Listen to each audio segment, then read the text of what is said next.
Lord Frieza, we have found the location where the wish-granting spheres are, Zarbon said, kneeling before the Emperor of Evil. Orderly? Where are they? I want to go immediately. They are located on a distant planet, sir, but we will arrive in a few weeks if we depart now. Very well, do it. I want to obtain my immortality as soon as possible, concluded the Emperor. That damn wresses me tired with his arrogance. I will become immortal, and no one will be able to defeat me, Frieza thought, laughing macabrely. Before Zarbon could leave, Frieza stopped him. Have you received any reports from the prince and his squad? I hope Vegeta has not betrayed us, he asked.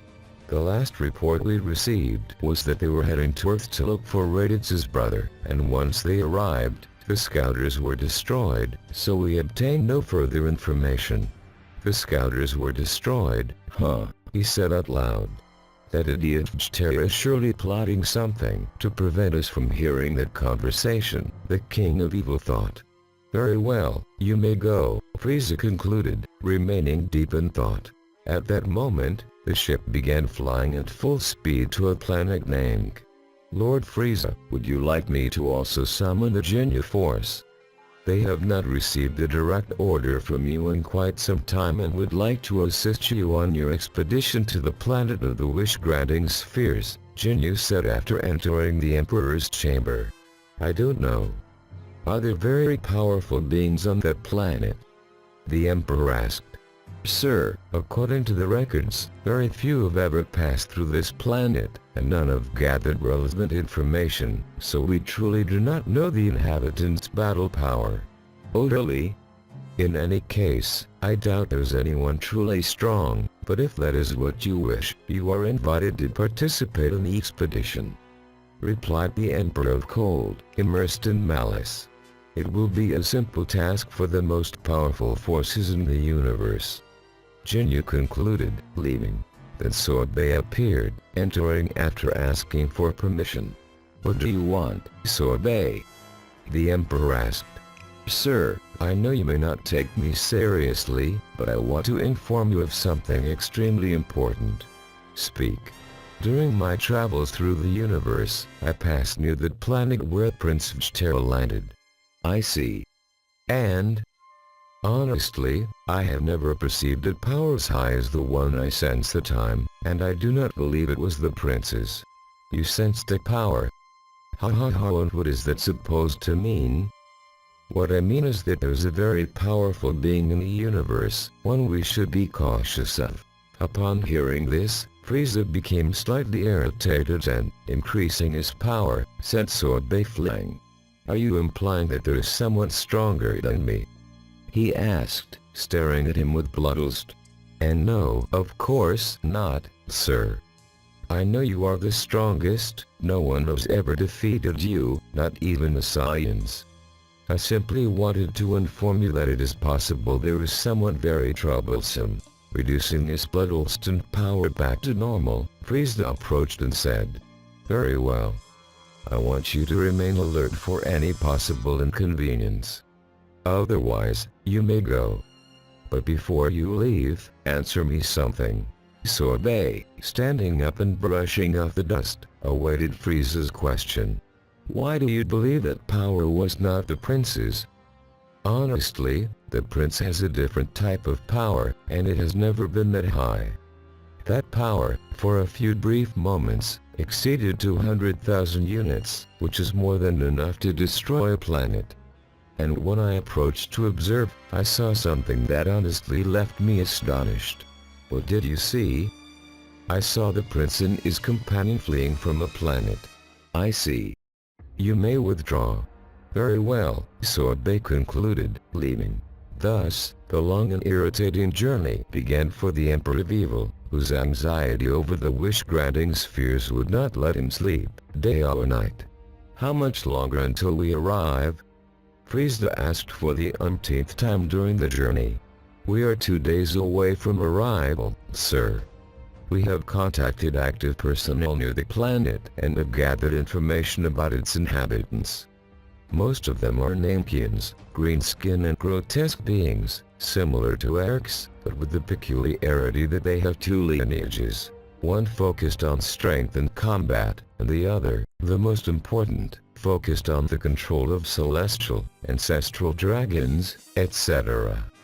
These sorcerers are capable of summoning these dragons. They are the ones who allow the creation of the spheres and grant them the power to fulfill wishes. Oh, I see. Interesting. And tell me, how powerful are the warriors? Sir, compared to you, they are mere insects. But for most of our basic forces, they are very strong. Even so, their battle power is not overwhelmingly superior, so several soldiers together could defeat one of them. However, considering we seek the fewest casualties possible, we know Doria, Zarbon, and the Genya force could easily and effortlessly defeat them. I understand. Then you will handle it.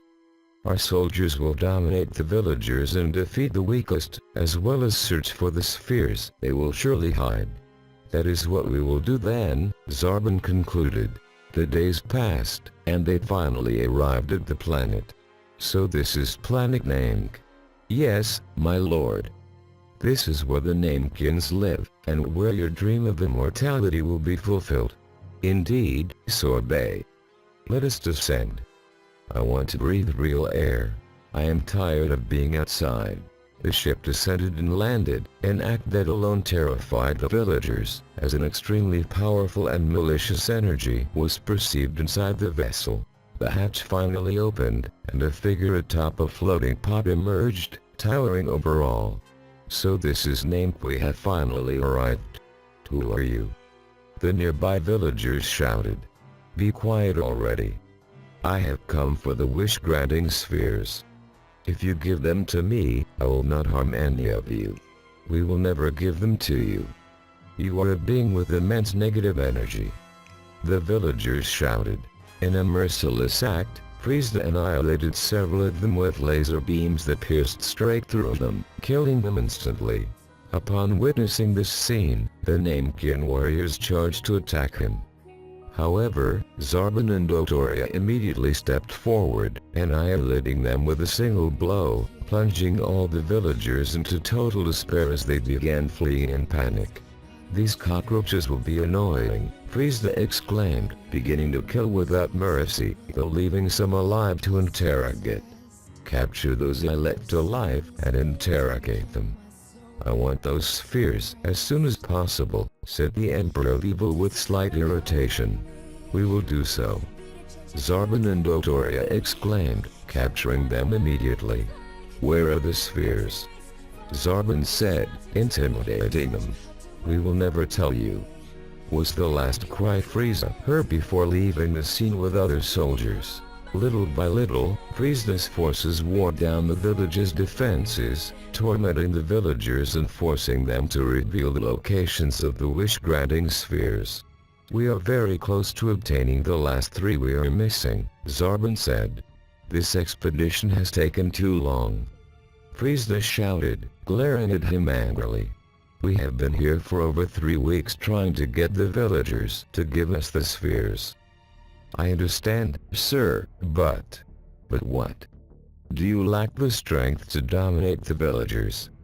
Are there not enough soldiers? This was supposed to take less than a week. And here we are, only a few days away from it becoming nearly a month of delay.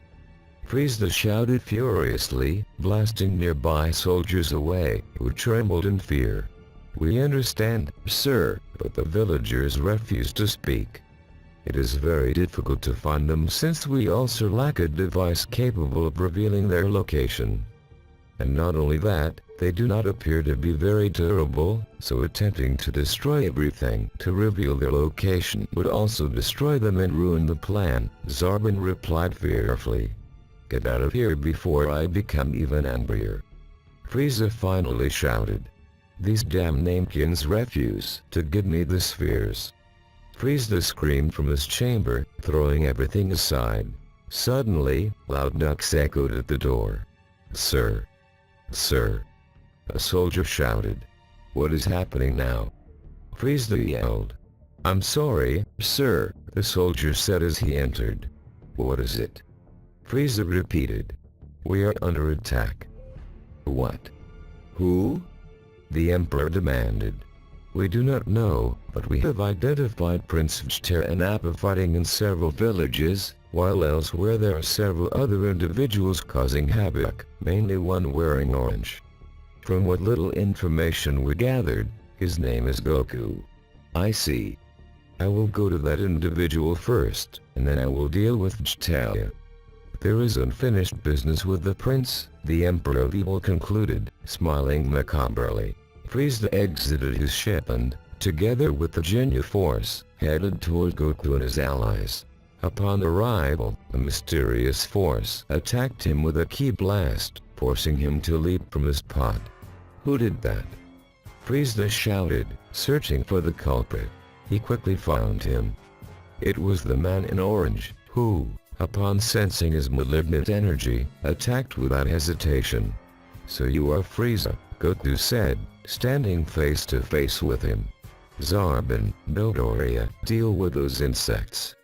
I will take care of this one, the Emperor ordered. Very well, both replied, launching into combat, but before they could do anything, they were struck by two ki blasts from Vegeta, forcing them both back.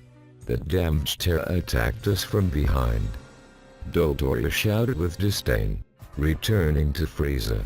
And who are you? He asked arrogantly. I am Goku, a Saiyan born on Earth, and I have come to end your reign of evil. End me. Ha ha ha. That's right. I will make you pay for everything you've done, and all the damage you have caused the innocent Nankians. It saddens me that you think you can defeat me, but I will show you a bit of my power so you grow afraid and beg me for mercy on your knees, Frieza said, laughing as he raised his power to the maximum in his first form, astonishing everyone except the Saiyan and his son, who watched from nearby. Was that all? The Saiyan asked, disappointed. At that, Frieza lunged into battle, angered by the protagonist's comment.